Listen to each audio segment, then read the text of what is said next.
Hello friends, welcome to my channel. कैसे हैं आप सब लोग? आशा करती हूँ बहुत अच्छे होंगे। तो आज संडे है और सुबह के सारे काम हो चुके हैं। बस अब बर्तन सेट करने बाकी हैं।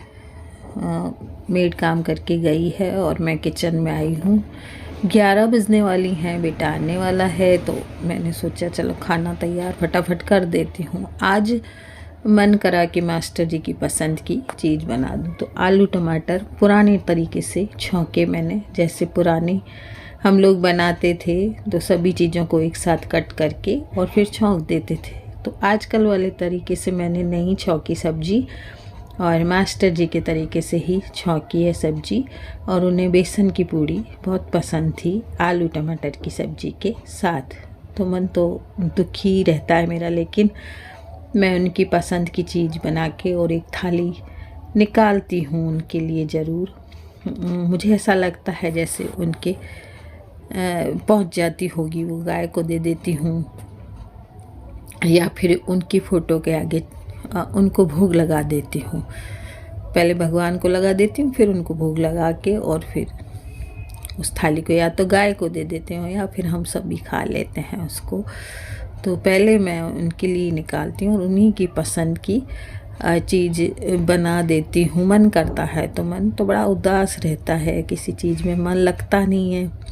हर चीज़ में मतलब मुझे उनकी याद आती है, तो बस मैंने सोचा आज बना लेती हूँ उनकी पसंद। तो आलू टमाटर की सब्ज़ी मैंने बनाई और जैसे सिंपल सब्ज़ी बनाते हैं वैसे ही बना दी। और उसके बाद मैंने आटा लगाया। पहले मैंने दूध रखा ठाकुर जी को, क्योंकि दूध गर्म हो चुका था, तो मैंने सोचा दूध रख के आ जाऊँ, ठाकुर जी को पहले दूध पिला दूँ, फिर उसके बाद कोई काम करूँ। दूध बड़ा लेट आता है आजकल मेरे यहाँ, 11 पौने 11 बज जाती हैं तब दूध वाला आता है। साथ के साथ मैं लाइटें बुझाती रहती हूँ, तो इसका ज़रूर मैं ध्यान रखती हूँ कि जिस कमरे से निकलती हूँ वापस उसमें से लाइट बुझा देती हूँ, तो इससे भी लाइट की काफ़ी बचत होती है। तो आटा छान के फिर मैंने बेसन इसमें मिलाया, मसाले मिलाए और पूड़ियाँ तैयार की। साथ साथ में याद आती जा रही है मास्टर जी की कही हुई कई बातें। रसोई में आ जाया करते थे वो मेरे पास और कुछ न कुछ बोलते रहते थे।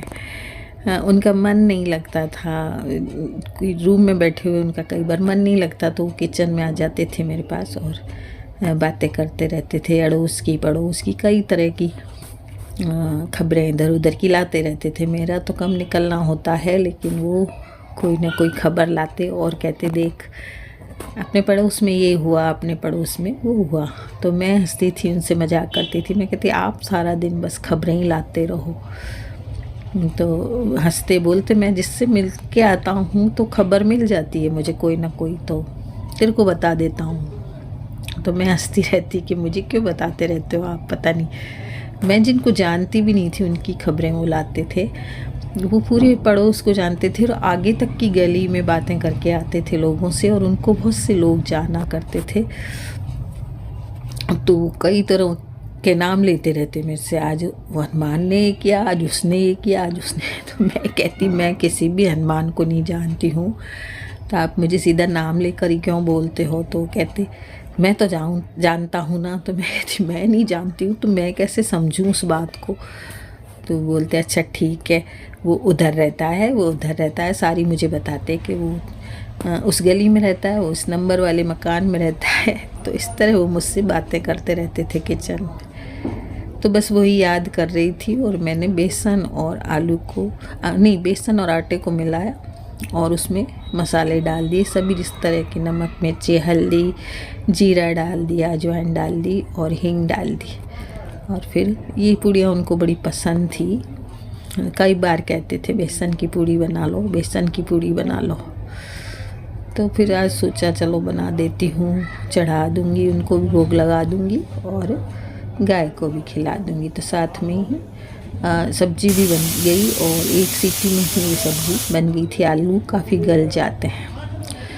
फिर मैंने सोचा चलो पूड़ियाँ आज बेल कर और कट करके बनाती हूँ, किसी ढक्कन से कट करके बनाऊँगी। पूरी गोल नहीं बन रही थी मुझसे, थोड़ा आटा गीला लग गया था। आजकल ये हालत है कि काम उस ढंग से मुझसे होता ही नहीं है जिस तरह से मैं पहले करती थी। तो काम थोड़ा सा बिगड़ जाता है मेरे से, कोई भी, या तो मैं कोई चीज़ भूल जाती हूँ या मेरे से आटा गीला हो जाता है, मेरे से चाय भी कभी फीकी बन जाती है, तो सब्जी में कभी नमक ज़्यादा डल जाता है। तो ऐसे मतलब ढंग से कुछ भी नहीं हो रहा है। तो पूड़ियाँ भी ढंग से नहीं बिल रही थी, तो मैंने सोचा चलो इसको कट करके बना लेते हैं पूड़ियों को। तो मैंने पूड़ियों को कट करके बनाई।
तो खाना बन चुका है मेरा। और जिस तरह से मैं मास्टर जी को थाली लगा के देती थी, उन्हें नींबू बहुत पसंद था, तो थाली में मैं नींबू रखती थी। टमाटर भी बहुत पसंद थे, तो जब खाना लगाती तो उनको ऐसे ही खाना लगा के देती थी, नींबू दे दी थी और हरी मिर्ची रखती थी, टमाटर रखती थी। तो पूरी थाली मैंने लगाई उनके लिए और फिर मैंने भगवान को भोग चढ़ाया। उसके बाद मैंने और बाकी पूड़ियाँ बनाई और शिप्रा को भी कुछ भेजा। थक और शिप्रा के लिए नाश्ता भेज दिया। हालांकि वो खुद इडली बना रही थी, लेकिन मैंने बस माँ का दिल है इसलिए कुछ बनाती हूँ तो ज़रूर उसको भेज देती हूँ संडे के दिन। या तो हम नाश्ता मंगवाते हैं संडे के दिन। तो आज बेटा चला गया था किसी काम से, तो फिर वो आने वाला था, लेकिन मैंने उससे पहले ही ये पूड़ी सब्जी बना ली और कुछ शिप्रा को भेज दी और कुछ हम सब ने खा ली। और इस तरह से बस टाइम पास कर रही हूँ। आपने देखा होगा कि ना, तो मुझसे कोई काम ढंग से हो रहा है और ना ही कोई मतलब चीज़ स्वादिष्ट नहीं बन रही है। जब तक मन नहीं होता है तो कोई चीज़ अच्छी नहीं बनती है। मैं खुद सोचती हूँ कि पता नहीं मैं कैसा खाना बना देती हूँ। आजकल बिल्कुल भी सब्जी वगैरह मुझसे अच्छी नहीं बन रही हैं। कोई भी चीज़ में हाथ नहीं चल रहे हैं। मतलब बस कर लेती हूँ, काम करना ज़रूरी होता है, क्योंकि अभी बहू गई हुई है तो काम तो जो करना ही है। मुझे खाना भी बनाना होता है, तो घर भी सेट करना पड़ता है, सभी काम होते हैं बहुत तरह से। तो वीडियो कैसी लगी ज़रूर बताइएगा।